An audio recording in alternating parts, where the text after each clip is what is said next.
Hi friends, today we are going to discuss the textual questions and answers of poetry. അല്ലെ poetry എന്ന് പറയുന്ന പോമിന്റെ textual ക്വസ്റ്റ്യൻസും ആൻസേഴ്സുമാണ് നമ്മൾ discuss ചെയ്യാൻ പോകുന്നത്. ആ പോമിന്റെ തീം നമ്മൾ എന്തായിരുന്നു പറഞ്ഞിരുന്നത്? എന്തായിരുന്നു? ഒരു കവി ആവണമെന്ന് അതിയായി ആഗ്രഹിച്ച് നടക്കുന്ന കാലത്ത് കവിത അയാളെ തേടി വരികയും കവിതയും ക്രിയേറ്റിവിറ്റിയും ആ ഒരു സർഗാത്മക അദ്ദേഹത്തിന് കൈവരിക്കുകയും അത് അദ്ദേഹത്തിന് അനുഭവിക്കാൻ കഴിയുകയും അതിന്റെ വേറെ ലെവലിലോട്ട് അദ്ദേഹം കയറി പോവുകയും ചെയ്യുമ്പോൾ ഉണ്ടാവുന്ന ഒരു എക്സ്പീരിയൻസ് ഉണ്ട് അല്ലെ. ആ ഒരു എക്സ്പീരിയൻസ് ആണ് അദ്ദേഹം ഈ ഒരു കവിതയിലൂടെ നമുക്ക് ഷെയർ ചെയ്ത് തരുന്നത് അല്ലെ.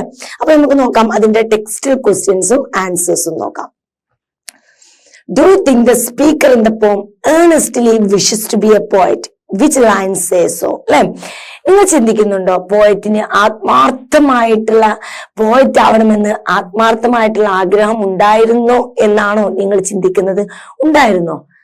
അങ്ങനെയാണെങ്കിൽ അതൊന്ന് ജസ്റ്റിഫൈ ചെയ്യണം. Babylon Neruda had a strong compulsion to write poetry. Compulsion എന്ന് പറഞ്ഞാൽ എന്താ മക്കളെ? ഉൾപ്രേരണ, അതിയായ ഉൾപ്രേരണ അല്ലെ, അതിയായ ആഗ്രഹം ഉള്ളിൽ നിന്നുള്ള, അതിനാണ് കമ്പൽഷൻ എന്ന് പറയുന്നത് കേട്ടോ. അപ്പോൾ Neruda had a strong compulsion to write poetry. അദ്ദേഹത്തിന് പോയട്രി, കവിതകൾ എഴുതാൻ അല്ലെങ്കിൽ റൈറ്റിംഗ്സിലെ ലിറ്ററേച്ചർ എന്ന് ഉദ്ദേശിച്ച പോയട്രി മീൻസ് കവിത മാത്രമാക്കണ്ട, മറ്റ് എഴുത്തുകളും അതിൽ ഉൾപ്പെടും കേട്ടോ. അപ്പൊ അദ്ദേഹത്തിന് പോയട്രി എഴുതാനുള്ള അതിയായ compulsions ഉള്ളിലുണ്ടായിരുന്നു. At the beginning the speaker is unsure of himself. അടുത്ത തുടക്കത്തില് സ്പീക്കർക്ക് ഉറപ്പില്ലായിരുന്നു, സ്വയം ഒരു ഉറപ്പില്ലായിരുന്നു അദ്ദേഹത്തിന് അതാവണോ, അങ്ങനെയുള്ള ഒരു ഇതുണ്ടാവില്ല. അതിന്റെ തുടക്കം അദ്ദേഹത്തിന് ഒരു ഉറപ്പില്ലായിരുന്നു. And did not have the confidence to write poems. അദ്ദേഹത്തിൽ തന്നെ ഒരു വിശ്വാസമില്ലായിരുന്നു അദ്ദേഹത്തിന് പോയട്രി എഴുതാൻ കഴിയുമോ എന്നുള്ളൊരു ആത്മവിശ്വാസമില്ലായിരുന്നു. അദ്ദേഹത്തിന് ഇത് ചെയ്യാൻ കഴിയുമോ, ഇതിന് പോയട്രി എഴുതാൻ സാധിക്കുമോ, ഇങ്ങനെയുള്ള ഒരു കോൺഫിഡൻസ് ഒന്നും അദ്ദേഹത്തിന് തുടക്കത്തിൽ ഇല്ലായിരുന്നു. However, എന്നിരുന്നാലും he soon became aware of the impulse to create poetry. അതിന്റെ ഉള്ളിൽ നിന്നുള്ള ആ ഒരു സ്പാർക്ക് ഉണ്ടല്ലോ, അത് അദ്ദേഹം എന്ത് ചെയ്തു? വളരെ പെട്ടെന്ന് തന്നെ അദ്ദേഹം തിരിച്ചറിഞ്ഞു. He says that he did not know when and where it came from. പക്ഷെ അദ്ദേഹം പറയുന്നുണ്ട് അദ്ദേഹത്തിന് അറിയില്ല അത് എവിടെ നിന്ന് വന്നു, അത് എപ്പോൾ അദ്ദേഹത്തിന്റെ വന്നെത്തിച്ചേർന്നു എന്ന്. Poetry arrived in search of me, I don't know. Poetry എന്നെ അന്വേഷിച്ചു വരികയായിരുന്നു, എന്നെ തേടി വരികയായിരുന്നു. I don't know where it come from. അല്ലെ, എനിക്കറിയില്ല അത് എവിടെ നിന്നാണ് വന്നത് എന്നാണ്. Okay. Then second question, what is the figure of speech used in the expression poetry arrived? നമ്മൾ ഓൾറെഡി ഡിസ്കസ് ചെയ്തതാണ് അല്ലെ. പോമം പഠിപ്പിച്ച സമയത്തും അതിനുശേഷം അപ്രിസിയേഷൻ പഠിപ്പിച്ചപ്പോഴൊക്കെ നമ്മൾ എന്ത് ചെയ്താണ്, ഡിസ്കസ് ചെയ്തതാണ്. പോയട്രി arrived എന്ന് പറയുന്നത് എന്തായിരുന്നു? പേഴ്സണിഫിക്കേഷൻ ആയിരുന്നു അല്ലെ മക്കളെ. അപ്പൊ അതാണ് ചോദിക്കുന്നത്. നോക്കാം ആൻസർ എന്താണ്? പേഴ്സണിഫിക്കേഷൻ. ഓക്കെ, ഒന്നും എക്സ്പ്ലെയിൻ ചെയ്യാൻ കിട്ടിയില്ലെങ്കിൽ നിങ്ങൾ അതെങ്കിലും എഴുതി വെക്കണം കേട്ടോ. When the poet says that poetry arrived in search of me, the reader gets the impression that the poem has come alive and seeking the writer to relate his experience and write about everything that he feels. അല്ലെ, നമുക്ക് ഇത് poetry നമ്മളെ കുറിച്ച് അന്വേഷിച്ചു വന്നെന്ന് പറയുമ്പോൾ വായിക്കുന്ന ആളുകൾക്ക് ഒരു വ്യക്തിയെ പോലെ പോം എന്ന് പറയുന്നത് ഒരു ജീവനുള്ള വസ്തുവായിട്ടും അത് പോയറ്റിനെ അന്വേഷിച്ച് വരുന്നതായിട്ടും അതിന്റെ എക്സ്പീരിയൻസ് പോയറ്റുമായിട്ട് ഷെയർ ചെയ്യുന്നതായിട്ടൊക്കെ നമുക്ക് ഫീൽ ചെയ്യും. അതുപോലെ തന്നെ write about everything that he feels, അത് അദ്ദേഹത്തിന് എന്തൊക്കെ ഫീൽ ചെയ്യാൻ കഴിയുന്നോ അതൊക്കെ അദ്ദേഹത്തിന് എഴുതാൻ പറ്റുന്ന ഒരു അവസ്ഥയിലോട്ട് വരികയാണ്. Poetry gave his life meaning, so much so that he personified it and gave it the ability to touch him the way only human being can. അല്ലെ, poetry gave his life meaning. Poetry അദ്ദേഹത്തിന്റെ ജീവിതത്തിൽ ഒരു അർത്ഥം ഉണ്ടാക്കി കൊടുത്തത് പോയട്രിയാണ്. അദ്ദേഹത്തിന് ഒരു വ്യക്തിത്വം ഉണ്ടാക്കി കൊടുത്തത് പോയട്രിയാണ്. പോയട്രിയാണ് അദ്ദേഹത്തിന് എല്ലാം നൽകിയത്. അതുകൊണ്ട് തന്നെ അദ്ദേഹം പോയട്രിയെ പേഴ്സണിഫൈ ചെയ്യാണ്, ഒരു വ്യക്തിയായ പോലെ അദ്ദേഹം പരിഗണിക്കുകയാണ്. അത് മാത്രമല്ല പോയട്രിക്ക് എന്ത് കൊടുക്കുന്നുണ്ട്, പോയട്രിക്ക് വരാനും അദ്ദേഹത്തെ ടച്ച് ചെയ്യാനൊക്കെ ഉള്ള ഒരു എബിലിറ്റി ഉള്ള പോലെ അദ്ദേഹം എന്ത് ചെയ്യാണ്, പോയട്രിയെ ഒരു മനുഷ്യനെ പോലെ, ഒരു ഹ്യൂമൻ ബീയിങ്സിനെ പോലെ അദ്ദേഹം എന്ത് ചെയ്യാണ്, പരിഗണിക്കുകയാണ്. Clear? Then third question, winter is a season when everything seems frozen and lifeless, whereas a river represents the flow of life. Okay, തുടക്കത്തിൽ തന്നെ പറയുന്നുണ്ട് വിന്ററിൽ നിന്നാണോ അല്ലെ അതോ റിവറിൽ നിന്നാണോ അത് വന്നത് എന്ന് എനിക്കറിയില്ല. വിന്റർ എന്ന് പറഞ്ഞാൽ എങ്ങനെയാ മക്കളെ? വിന്റർ എന്തിനാ റെഫറൻസ്? ഒക്കെ ഫ്രോസൺ ആണ് അല്ലെ, മരവിച്ച് തണുത്ത് ഉറച്ചു നിൽക്കുന്ന ലൈഫായിട്ടാണ് നമ്മൾ വിന്റർ പറയുന്നത്. ഞാൻ മറിച്ച് റിവർ ആയിരുന്നെങ്കിലോ എ ഫ്ലോ ഓഫ് ലൈഫ് അല്ലെ, നല്ല ഒഴുകുന്ന ജീവിതം, ലൈഫിന്റെ ഒഴുക്കാണ് പറയുന്നത് അല്ലെ. Find out a similar expression contrast from the poem അല്ലെ. ഈ പോമിലുള്ള ഇങ്ങനെയുള്ള കോൺട്രാസ്റ്റിൽ എവിടെ രണ്ട് കോൺട്രാസ്റ്റ് വന്നത് ഏതൊക്കെയായിരുന്നു? വിന്ററും അതേപോലെ റിവറും ആയിരുന്നു. അതുപോലെ ഈ പോമില് വേറെ ഉണ്ടായിരുന്നു, ഞാൻ കറക്റ്റ് ആയിട്ട് നിങ്ങൾക്ക് അത് പറഞ്ഞു തന്നിട്ടുണ്ടായിരുന്നു പോയറ്റിക് ഡിവൈസസിൽ. ഏതൊക്കെയായിരുന്നു? No there were known voices, there were not words and the voices and the silence. വോയിസും സൈലൻസ് ആയിരുന്നു ഒന്ന് അല്ലെ. അതുപോലെ മറ്റൊന്ന് ഏതായിരുന്നു? പ്യുവർ നോൺസെൻസും അതുപോലെ പ്യുവർ വിസ്ഡം അല്ലെ. പ്യുവർ നോൺസെൻസും പ്യുവർ വിസ്ഡം അതും ഉണ്ടായിരുന്നു അല്ലെ. അപ്പൊ ഇങ്ങനെയുള്ള അത് ഞാൻ പോയറ്റിക് ഡിവൈസസ് പഠിപ്പിച്ച സമയത്ത് പറഞ്ഞിട്ടുണ്ടായിരുന്നു, അതും കൂടെ ഇതിലോട്ട് ആഡ് ചെയ്യാം കേട്ടോ. Then fourth question, what was the poet's condition before the poetry arrived? Poetry വരുന്നതിന് മുമ്പ് പോയറ്റിന്റെ അവസ്ഥ എന്തായിരുന്നു? പോയട്രി അദ്ദേഹത്തെ തേടി വരുന്നതിന് മുമ്പ് പോയട്രിയുടെ അവസ്ഥ എന്തായിരുന്നു? നമ്മുടെ പോയറ്റിന്റെ അവസ്ഥ എന്തായിരുന്നു? Answer, the poet was without a face before the poetry arrived അല്ലെ.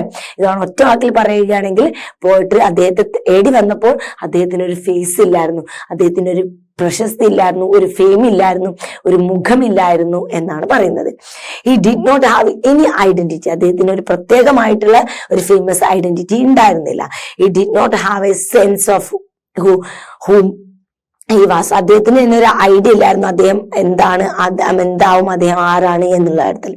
It was only when inspiration truly dawned on him that he become confident as a poet അല്ലെ. ഇറ്റ് വാസ് ഓൺലി വെൻ ഈ inspiration truly dawn, അദ്ദേഹത്തിന്റെ സത്യസന്ധമായിട്ട് അദ്ദേഹത്തിന്റെ ഒരു inspiration പൊട്ടിപ്പുറപ്പെട്ടത് എപ്പോഴാണ്? Him that he become confident as a poet അല്ലെ. അദ്ദേഹം ഒരു പോയറ്റായി മാറിയപ്പോൾ മാത്രമാണ് അദ്ദേഹത്തിന്റെ ആ ഒരു കോൺഫിഡന്റ് വന്നത്. Okay, then fifth question, what happened to the poet when poetry arrived? എന്താണ് ആ പോയറ്റിന് സംഭവിച്ചത് പോയട്രി അദ്ദേഹത്തിന്റെ ലൈഫിലോട്ട് വന്നപ്പോൾ? നോക്കാം. When the poetry arrived, the poet did not exactly know what was happening to അല്ലെ. അദ്ദേഹത്തിന്റെ ലൈഫിലോട്ട് പോയട്രി വന്നപ്പോൾ സത്യം പറഞ്ഞ പോയറ്റിന് എക്സാക്റ്റ് ആയിട്ട് അദ്ദേഹത്തിന് അറിയില്ലായിരുന്നു എന്താണ് സംഭവിക്കുന്നത് എന്നുള്ളത്. He did not know what to say, അദ്ദേഹത്തിന് അറിയില്ലായിരുന്നു എന്ത് പറയണം. And was not aware of what he saw, അദ്ദേഹം കാണുന്നത് എന്താണ് എന്നതിനെ കുറിച്ച് അദ്ദേഹത്തിന് ഒരു അവയർനെസ്, എന്തൊക്കെയോ അദ്ദേഹത്തിന്റെ പോയറ്റിക് ക്രിയേഷൻ വന്നപ്പോൾ അദ്ദേഹത്തിന്റെ കണ്ണുകളിൽ കണ്ട കാഴ്ചകളെ കുറിച്ച് അദ്ദേഹത്തിന് ഒരു aware വന്നില്ലായിരുന്നു. He thought that he knew become a fever, അദ്ദേഹം വിചാരിച്ചത് അദ്ദേഹത്തിന് ഒരു പനി പിടിച്ച പോലെയാണെന്നാണ്. അദ്ദേഹത്തിന്റെ ഉള്ളില് പനി പിടിക്കുമ്പോൾ ഉണ്ടാവുന്ന ഒരു ചൂടുണ്ടല്ലോ, അതേപോലെ ഒരു പോയറ്റിക് സ്പാർക്കാണ് അദ്ദേഹത്തിന്റെ ഉള്ളിൽ വന്നിട്ടുള്ളത്. ഒരു പോയറ്റിക് ക്രിയേറ്റിവിറ്റി, ഒരു ഇമാജിനേഷന്റെ ഒക്കെ ഒരു സ്പാർക്ക് ലെവലാണ് അദ്ദേഹത്തിന്റെ ഉള്ളിൽ വന്നിട്ടുള്ളത്. Then sixth question, how did the poet show that after the arrival of the poetry his imagination knew no bounds? How did the poet show that after the arrival of the poetry നമ്മുടെ അദ്ദേഹത്തിന്റെ ലൈഫിലോട്ട് poetry കടന്നു വന്നപ്പോൾ എങ്ങനെയാണ് poet അത് show ചെയ്തത്? His imagination knew no bounds അല്ലെ. അദ്ദേഹത്തിന്റെ imagination level അല്ലെ, അദ്ദേഹത്തിന്റെ ഇമാജിനേഷൻ ലെവൽസിന് എന്തായിരുന്നു? പിന്നെ മതിലുകളില്ലായിരുന്നു മക്കളെ അല്ലെ, തടസ്സങ്ങളൊന്നും ഇല്ലാത്ത ആ ഇമാജിനേഷൻ ലെവലിനെ അദ്ദേഹം എങ്ങനെയാണ് കാണിക്കുന്നത് എന്നാണ് ചോദ്യം. After arrival of the poetry, the poet's imagination knew no bounds അല്ലെ. അദ്ദേഹത്തിന്റെ ഇമാജിനേഷൻ ലെവൽ വേറെ ലെവലായിരുന്നു, അതിനൊരു തടസ്സങ്ങളില്ലാത്ത അതിരുകളില്ലാത്ത രീതിയിലുള്ള മതിലുകളോ അതിരുകളോ തടസ്സങ്ങളോ ഇല്ലാത്ത ലെവല് ഇമാജിനേഷൻ ആയിരുന്നു. Because he felt that something like a fire emerged from his soul, കാരണം അദ്ദേഹത്തിന് ഫീൽ ചെയ്തത് എന്തോ ഒരു ഫയർ, ഒരു സ്പാർക്ക്, ഒരു ചൂട് അദ്ദേഹത്തിന്റെ സോളിന്റെ ഉള്ളിൽ നിന്നും പൊട്ടിപ്പുറപ്പെടുന്ന പോലെയാണ് അദ്ദേഹത്തിന് തോന്നിയത്. And he made his own way deciphering that fire. അതുപോലെ അത് മാത്രമല്ല, അദ്ദേഹം എന്ത് ചെയ്തു? അതിനെ സ്വയം കണ്ടെത്താൻ, ആഴത്തിൽ ഇറങ്ങി അതിനെ കണ്ടെത്താൻ വേണ്ടി, ആ ഫയറിനെ കണ്ടെത്താൻ വേണ്ടി അദ്ദേഹം എന്ത് ചെയ്തു? ശ്രമിക്കുകയും ചെയ്തു. ഓക്കെ, അങ്ങനെ അദ്ദേഹം സ്വന്തം വഴി കണ്ടെത്തി എന്നുള്ളതാണ് കേട്ടോ. The poetic intuition is like seeing without eyes. Which line also? അല്ലെ, ഇങ്ങനെ ഒരു മീനിങ് വരുന്ന ഒരു ലൈന് അതിലേതാണെന്നാണ് ചോദിക്കുന്നത്. മൈ ഐസ് വെർ ബ്ലൈൻഡ്, എന്റെ കണ്ണുകൾ എന്താണ്, ഇരുട്ടായിരിക്കുന്നു. And something started in my soul, എന്തോ ഒന്ന് എന്റെ ഹൃദയത്തിൽ നിന്ന് സ്റ്റാർട്ട് ചെയ്തിരിക്കുന്നു എന്നാണ് പറയുന്നത് കേട്ടോ. Poetic intuitions like seeing without eyes, കണ്ണുകൾ ഇല്ലാതെ കാണുന്നത് പോലെ എന്നാണ് പറയുന്നത് കേട്ടോ. What does fever and forgotten wings indicate? അല്ലെ, പനി അല്ലെ, ഫീവർ ആൻഡ് ഫോർഗോട്ടൺ വിങ്സ് അല്ലെ, എന്താണ്, മറന്നു വെച്ചതിനുള്ള ചിറകുകൾ വെച്ചിട്ട് ഉയർന്നു പൊങ്ങുക എന്നൊക്കെയാണ് പറയുന്നത് അല്ലെ. ഇങ്ങനെ ഇത് രണ്ടും എന്താണ് ഇൻഡിക്കേറ്റ് ചെയ്യുന്നത് എന്നാണ് ചോദിക്കുന്നത്, എന്താണ് സൂചിപ്പിക്കുന്നത്. Fever indicates the sudden changes happening to the poet when he encounters creativity. അല്ലെ, അദ്ദേഹത്തിന്റെ ലൈഫിലോട്ട് ക്രിയേറ്റിവിറ്റി കടന്നു വന്നപ്പോൾ അദ്ദേഹത്തിന്റെ മൈൻഡിൽ സംഭവിച്ച ചേഞ്ചസുകൾ, അദ്ദേഹത്തിന്റെ ഒരു പോയറ്റ് എന്ന നിലക്ക് അദ്ദേഹത്തിന് സംഭവിച്ച ആ ചേഞ്ചസ് ഉണ്ടല്ലോ, അതാണ് ഇവിടെ ഫീവർ കൊണ്ട് ഉദ്ദേശിച്ചത്. Then the image of the forgotten wings tells us that the poet is faced with their reality of discovering his creativity which lay forgotten. അല്ലെ, അദ്ദേഹത്തിന്റെ ഉള്ളില് മറിഞ്ഞു കിടന്നിരുന്ന, അദ്ദേഹത്തിന്റെ ഉള്ളിൽ ഉറങ്ങിക്കിടന്നിരുന്ന ഒരുപാട് ക്രിയേറ്റിവിറ്റി ആയിട്ടുള്ള കാര്യങ്ങൾ അല്ലെ, ഒരുപാട് സർഗാത്മകപരമായിട്ട് അദ്ദേഹത്തിനുള്ള കാര്യങ്ങളൊക്കെ അദ്ദേഹം എന്ത് ചെയ്യാണ്, അദ്ദേഹത്തിന് ഡിസ്കവർ ചെയ്തെടുക്കാൻ സാധിക്കുകയാണ്. അതാണ് അദ്ദേഹം ഫോർഗോട്ടൺ വിങ്സ് എന്നുകൊണ്ട് ഉദ്ദേശിച്ചത്. Okay, clear? The 9th question, how does the vast, infinite and the complex universe unfold itself because the poet in the poem? അല്ലെ, പ്രപഞ്ചം, എങ്ങനെയുള്ള പ്രപഞ്ചം, വിശാലമായതും അനന്തമായതും സങ്കീർണതുമായിട്ടുള്ള നമ്മുടെ ഈ പ്രപഞ്ചം എന്ന് പറയുന്നത് എങ്ങനെയാണ് നമ്മുടെ പോയറ്റിന് മുമ്പിൽ അൺഫോൾഡ് ചെയ്തത് എന്നാണ് ചോദിക്കുന്നത്. The poet perceives the beautiful and mysterious things in nature. അല്ലെ, പോയിട്ട് എന്ത് ചെയ്യാണ്, അദ്ദേഹത്തിന് ഇപ്പൊ എല്ലാം കാണാനും ആസ്വദിക്കാനും ഉൾക്കൊള്ളാനും ഉള്ളിലോട്ട് സ്വീകരിക്കാനും അദ്ദേഹത്തിന് ഈ ബ്യൂട്ടിഫുൾ ആയിട്ടുള്ള ഈ മിസ്റ്റീരിയസ് നിറഞ്ഞ അല്ലെ, നിഗൂഢതകൾ നിറഞ്ഞ ഈ പ്രകൃതിയിലുള്ള എല്ലാം തന്നെ അദ്ദേഹത്തിന് ഇപ്പൊ എന്ത് ചെയ്യാൻ കഴിയുന്നുണ്ട്, അദ്ദേഹത്തിന് വായിച്ചെടുക്കാൻ കഴിയുന്നുണ്ട്, അദ്ദേഹത്തിന് ഇപ്പോ അനുഭവിക്കാൻ സാധിക്കുന്നുണ്ട്. And shows how they slowly unfold before him, അദ്ദേഹം പറയുന്നുണ്ട് എങ്ങനെയാണ് അത് പതുക്കെ അദ്ദേഹത്തിന് മുമ്പിൽ തുറക്കപ്പെട്ടത് എന്ന്. He feels that his creativity is infinite like the universe, അദ്ദേഹത്തിന്റെ ക്രിയേറ്റിവിറ്റി എന്താണ്, അനന്തമാണ്, എങ്ങനെ, പ്രപഞ്ചം പോലെ. And stumbles upon the vastness of it space അല്ലെ, അതിന്റെ വിശാലമായ ലോകത്തെ അത് എന്താണ് അദ്ദേഹത്തിന് എല്ലാം കാണാനും കേൾക്കാനും എല്ലാം എന്ത് ചെയ്യുന്നുണ്ട്, സാധിക്കുന്നുണ്ട്. And he understand that through his writing he can discover the mysterious of life and his identity. അതുപോലെ അദ്ദേഹത്തിന് ഇപ്പൊ എന്ത് മനസ്സിലാക്കാൻ സാധിക്കുന്നുണ്ട്, through his writing he can discover the mysterious life, അദ്ദേഹത്തിന്റെ റൈറ്റിംഗിലൂടെ ആ മിസ്റ്റീരിയസ് ആയിട്ടുള്ള നിഗൂഢമായിട്ടുള്ള ജീവിതത്തെ ആൻഡ് ഹിസ് ഐഡന്റിറ്റി, അദ്ദേഹത്തിന്റെ ഐഡന്റിറ്റിയും അദ്ദേഹത്തിന് മനസ്സിലാക്കാൻ സാധിക്കുന്നുണ്ട്. All those things that constructed his earlier world did not matter to him anymore with this discovery. അല്ലെ, അപ്പോ അദ്ദേഹം പറഞ്ഞു വരുന്നത് അതേപോലെ തന്നെ ഓൾ ദോസ് തിങ്സ്, ഈ എല്ലാ വസ്തുക്കളും that constructed his earlier world അല്ലെ, അദ്ദേഹത്തിന്റെ ഏർലിയർ വേൾഡ് ഇതെല്ലാം കൺസ്ട്രക്ട് ആയിരുന്നു, പക്ഷെ did not matter to him any more with this discovery അല്ലെ, അദ്ദേഹത്തിന്റെ ഈ ഒരു ഇതെല്ലാം അദ്ദേഹം ഈ ഒരു പ്രപഞ്ചമാവുന്ന ഇതെല്ലാം അദ്ദേഹത്തിന് മുമ്പിൽ ഇപ്പൊ ഒരു പുതിയ കണ്ടെടുത്ത പോലെ അദ്ദേഹത്തിന് തോന്നുകയാണ്. ഈ പ്രപഞ്ചത്തിലുള്ള എല്ലാ കാര്യങ്ങളും അല്ലെ, അനന്തവും സങ്കീർണവും വിശാലമായിട്ട് കിടക്കുന്ന എല്ലാ കാര്യങ്ങളും അദ്ദേഹത്തിന് മുമ്പിൽ ഇപ്പൊ എന്താണ്, തുറന്നു വരികയാണ്, അദ്ദേഹത്തിന്റെ ക്രിയേറ്റിവിറ്റിയിലോട്ട് ഇപ്പോ കടന്നു വരികയാണ്. What do you think is referred to as fire and flower അല്ലെ, ഫയർ ആൻഡ് ഫ്ലവർ എന്ന് പറയുന്ന യൂസ് ഉണ്ട് അല്ലെ, അതുകൊണ്ട് എന്താണ് ഉദ്ദേശിക്കുന്നത്? Fire means spark in the mind of the poet അല്ലെ, പോയറ്റിന്റെ ഉള്ളിൽ വരുന്ന ഒരു പോയറ്റിക് സ്പാർക്ക് ഉണ്ട് അല്ലെ, പെട്ടെന്ന് നമ്മുടെ ഹൃദയത്തിൽ നമ്മളൊരു സ്പാർക്ക് ഒക്കെ വരും, ആ സ്പാർക്കാണ് ഉദ്ദേശിച്ചത്. ദാറ്റ് അറൈസ്, അത് വരുന്നത് at the moments of the inspiration, arise and emergence, അത് പൊട്ടിപ്പുറപ്പെട്ട് വരുന്നത് എവിടുന്നാണ്, ആ ഒരു ഇൻസ്പിരേഷനിൽ നിന്നാണ് അല്ലെ. And the flowers refers to the blooming realisation of his creative thoughts അല്ലെ. ഫ്ലവേഴ്സ് എന്താണ്, എപ്പോഴും ഇങ്ങനെ ബഡ്സ് ഒക്കെ പൊട്ടിപ്പുറപ്പെട്ട് വരുന്ന പോലെ അദ്ദേഹത്തിന്റെ തോട്ട്സ്, ക്രിയേറ്റീവ് തോട്ട്സ് ഒക്കെ വരുന്നതാണ് അദ്ദേഹം ഫ്ലവേഴ്സ് കൊണ്ട് ഉദ്ദേശിച്ചത്. 11th question, I wheeled with the star അല്ലെ, ഞാൻ എന്ത് ചെയ്യാണ്, സ്റ്റാർസിന്റെ കൂടെ സഞ്ചരിക്കുകയാണ്. What does the poet mean by this, ഇതുകൊണ്ട് എന്താണ് പോയറ്റ് ഉദ്ദേശിച്ചത് എന്നാണ് ചോദിച്ചത്. And I wheeled with the stars, എന്താണ്, ഞാൻ സ്റ്റാർസിന്റെ കൂടെ സഞ്ചരിക്കുകയാണ് means I journeyed along with the star. ഞാൻ എന്ത് ചെയ്യാണ്? യാത്ര ചെയ്യുകയാണ്. ആരുടെ കൂടെയാ യാത്ര ചെയ്യുന്നത്? നക്ഷത്രങ്ങളുടെ കൂടെ യാത്ര ചെയ്യാണ് അല്ലെ. അനന്തമായിട്ട് കിടക്കുന്ന ആകാശത്തിലൂടെ നക്ഷത്രങ്ങളുടെ കൂടെ യാത്ര ചെയ്യുകയാണ്. The poet's minds journeyed along the unexplored realism. എന്താണ്? നമ്മളിങ്ങനെ എക്സ്പ്ലോർ ചെയ്ത അത്രയും തീരാത്ത ആ ഒരു ലോകത്തിലൂടെ എന്ത് ചെയ്യാണ് മക്കളെ? പോയിട്ട് ഇങ്ങനെ യാത്ര ചെയ്തുകൊണ്ടേയിരിക്കുകയാണ്. Then 12th question, how does the poet express his delight of writing the first line of the poetry? അദ്ദേഹത്തിന്റെ ആദ്യത്തെ വരികളെ അദ്ദേഹം കുത്തിക്കുറിച്ചിട്ടത് അദ്ദേഹം എങ്ങനെയാണ് എക്സ്പ്രസ് ചെയ്തിട്ടുള്ളത്? The poet expresses delight in writing the first line of poetry. അദ്ദേഹത്തിന്റെ ആദ്യത്തെ വരികൾ എഴുതിയ സന്തോഷം അദ്ദേഹം എങ്ങനെയാണ് പറഞ്ഞത്? By saying that his heart break loose on the wind. എന്താണ്? അദ്ദേഹത്തിന്റെ ഹൃദയം പൊട്ടിയിട്ട് എങ്ങനെയാണ് പറന്ന് കളിച്ച് നടക്കുന്നത്? കാറ്റിലൂടെ അതിങ്ങനെ പറന്ന് കളിച്ച് ഇങ്ങനെ ഉയർന്ന് പറന്നുകൊണ്ട് ഇങ്ങനെ നടക്കുകയാണ്. ഇപ്പൊ കാറ്റിലൂടെ അദ്ദേഹത്തിന്റെ ക്രിയേറ്റിവിറ്റി ഒക്കെ ആ ലെവലിലോട്ട് ഇങ്ങനെ പാറി പറന്ന് പോവുകയാണ് കേട്ടോ. Then next 13th question, what is the theme of the poem? ഈ പോമിന്റെ തീം എന്താണ്? The poem is about the inner fire and the fire of the poetic inspiration as felt by the poet അല്ലെ. അദ്ദേഹത്തിന്റെ ഉള്ളിൽ നിന്നും വന്നിട്ടുള്ള ആ ഒരു പോയറ്റിക് ഇന്നർ ഫയർ അല്ലെ, ഉള്ളിൽ നിന്നും വന്നിട്ടുള്ള ആ ഒരു ജ്വാല, ആ ഒരു പോയറ്റിക് സ്പാർക്കാണ് അദ്ദേഹം ഇതിൽ പറയുന്നത്. The poet shares his passion of writing poetry. അദ്ദേഹത്തിന്റെ പാഷൻ, റൈറ്റിംഗ് പോയട്രി എഴുതാനുള്ള അദ്ദേഹത്തിന്റെ പാഷൻ അദ്ദേഹം പറയുന്നുണ്ട്. And his experience of being embraced by creativity. ആ ക്രിയേറ്റിവിറ്റി സർഗാത്മക അദ്ദേഹത്തിന്റെ ഉള്ളിലോട്ട് കൈവരുമ്പോൾ ഉണ്ടാവുന്ന ആ എക്സ്പീരിയൻസ്, അദ്ദേഹത്തിന്റെ അനുഭവം അദ്ദേഹം പറയുന്നുണ്ട്. He feels the urge to right.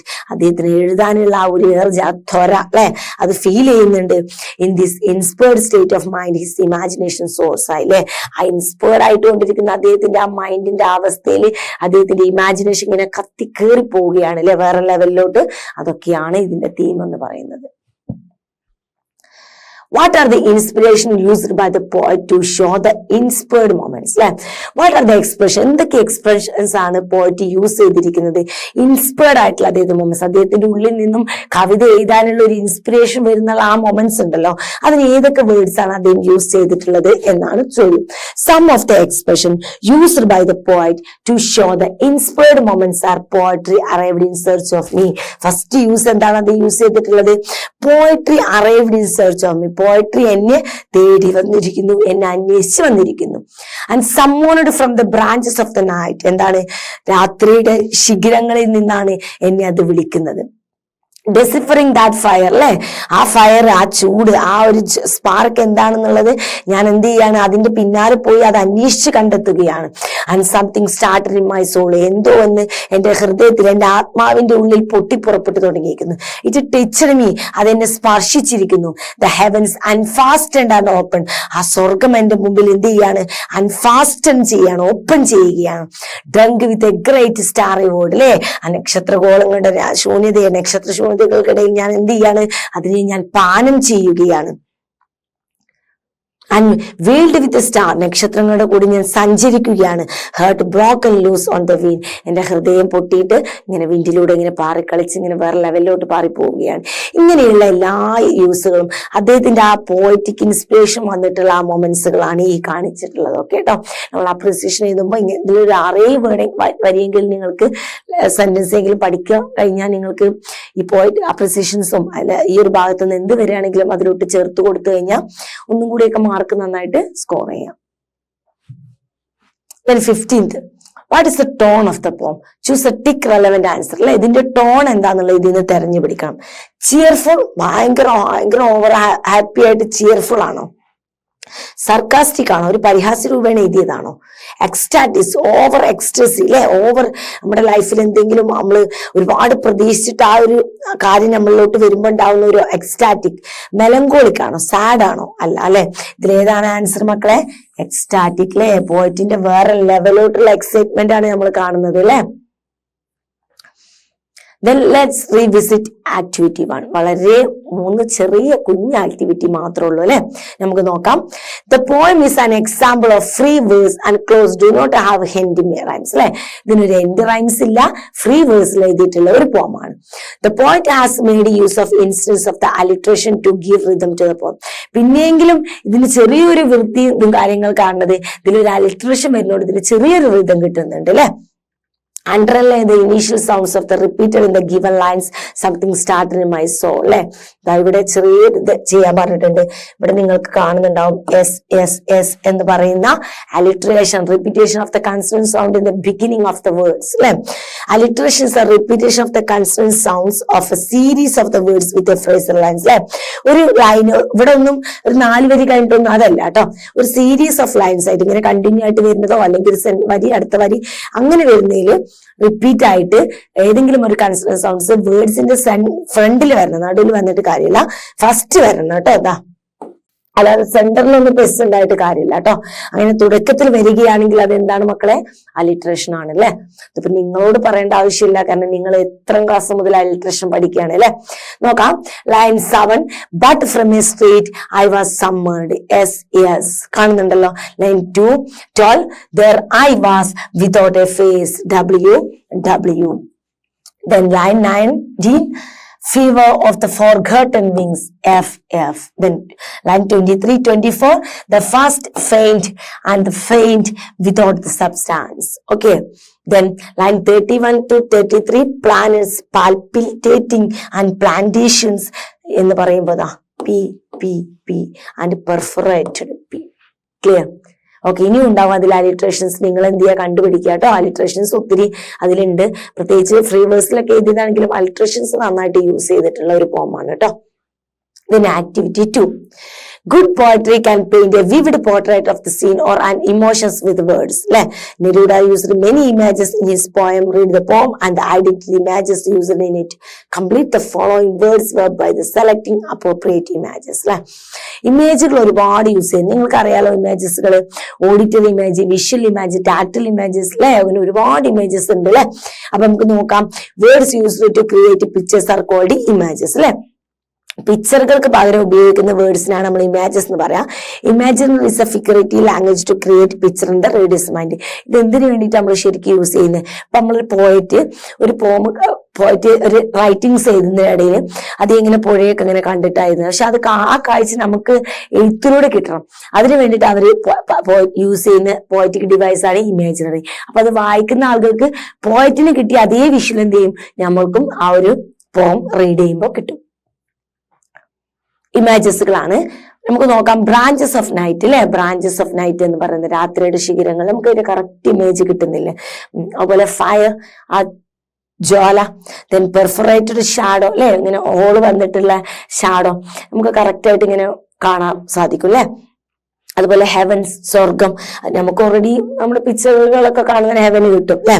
അതുപോലെ സ്റ്റാറി വോയിഡ് കിട്ടും. അതുപോലെ വിങ്സ്, ചിറകുകൾ, പാൽപിലേറ്റിംഗ് പ്ലാന്റേഷൻ അല്ലെ, ഇളകി മറിയുന്ന പ്രകൃതിയിലെ അതും നമുക്ക് ലഭിക്കും അല്ലെ, തോട്ടങ്ങൾ. Then activity 3. Following is a review of the poem written by one of the student in standard 10. Some parts of the missing supply suitable words from the given bracket below അല്ലെ. എഴുതുമ്പോ മര്യാദയ്ക്ക് എഴുതിയിട്ടില്ലെങ്കിൽ എന്താവും മക്കളെ, വാക്കുകളൊക്കെ വിട്ടുപോകും അല്ലെ. അങ്ങനെ ഒരു കുട്ടി എഴുതിയപ്പോ കുറച്ച് വാക്കൊക്കെ വിട്ടുപോയിട്ടുണ്ട്. നമുക്ക് നോക്കാം ഏതൊക്കെ വേർഡ്സ് ആണെന്നുള്ളത്. Starry void and deciphering the fire, autobiographical, palpitating, winter, wheel, river, forgotten wings, branches of night, perforated. എന്താ അല്ലെ, മറന്നുപോയതെല്ലാം പോമിലുള്ള അടിപൊളിയായിട്ട് നമ്മൾ പഠിച്ചിട്ടുള്ള വേർഡുകൾ അല്ലെ. നോക്കാം. Pablo Neruda's poem titled Poetry is taken from the poet's collection of autobiography poems which appeared under the title Isla Negra, the name of his place of the residence in Chile അല്ലെ. എന്താണ് അദ്ദേഹത്തിന്റെ autobiography ആയിട്ടുള്ള അതിൽ നിന്നും എടുത്തിട്ടുള്ള ഒരു പാർട്ടാണ് ഈ പോയട്രി എന്ന് പറയുന്നത് കേട്ടോ. അതുപോലെ തന്നെ poetry is the inner revelation of the poet in the making. It is an abrupt and unexpected as if summoned by the mysterious poet whose origins are unknown. Where does it come from? The poet doesn't know whether it is from winter or a river. Okay. or perhaps it came from the branches of the night. അല്ലെങ്കിൽ അത് എവിടുന്നായിരിക്കും? branches of the night നിന്നാവും, which symbolize the obscurity and the mystery. The poet is trying to express the inexpressible, and it is the like deciphering the fire. The fire is an inner fire, the fire of the poetic inspiration. Similar images occurred at many places in the poem. അല്ലേ? ഇതിലൊക്കെ നമ്മൾ already പറഞ്ഞിട്ടുള്ള വേർഡുകളായതുകൊണ്ടാണ് ഇതിന്റെ meaning പറയാത്തത്. വിന്ററും റിവറും branches of night ആണെങ്കിലും ഡെസിഫറിംഗ് ആണെങ്കിലും ഓട്ടോബയോഗ്രഫിക് ആണെങ്കിലും ഒക്കെ നമ്മൾ ഓൾറെഡി പറഞ്ഞിട്ടുള്ളതാണ് കേട്ടോ. It is something that started in his soul like forgotten wings. അല്ലെ? അവന്റെ ഹൃദയത്തില് forgotten wings പോലെ അല്ലെ?